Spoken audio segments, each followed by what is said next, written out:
Well, how do we tie all this together? I borrowed this slide from Kathleen Huey, who's been trying diligently to teach me a little bit about the underlying neurobiology of these networks. And when I saw this, I'll have to say I began, and as I was organizing this talk, I began to feel a little bit the way I felt at the end of the Oliver Stone movie, JFK.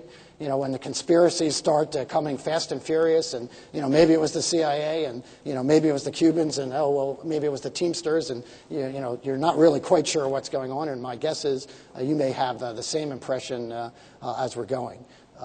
There's a nice quote that I think highlights perhaps the most instructive lesson that we've learned from this talk so far, a wonderful quote from Adrian Owen, where he talks about the translation gap, the difference between our ability to acquire beautiful pictures and our ability to understand them. And his quote, of course, is that our understanding for interpreting the pictures still lags very far behind our ability to acquire them. And then ends with the positive statement that the best is really yet to come, that the tools are powerful. We will learn how to use them. Indeed, even with all the questions, there are certainly some conclusions that we can now make, and I think with quite a high degree of confidence, having been plugging away at it for many years now. There are focal effects of acupuncture. They do seem to involve deep brain and cortical areas in a very salient way.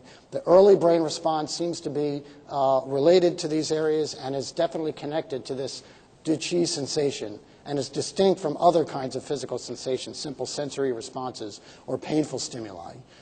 It's quite distinct.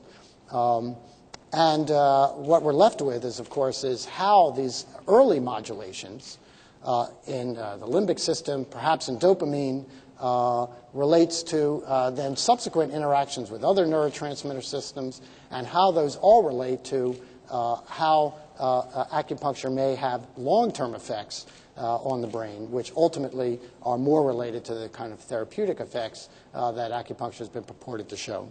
And so with that, I'd like to give thanks to the many investigators who I've had the great privilege to work with, and of course my very generous and encouraging patrons both here at NCAM, at NCRR, and as the New Mexico Mind Institute. Thank you very much.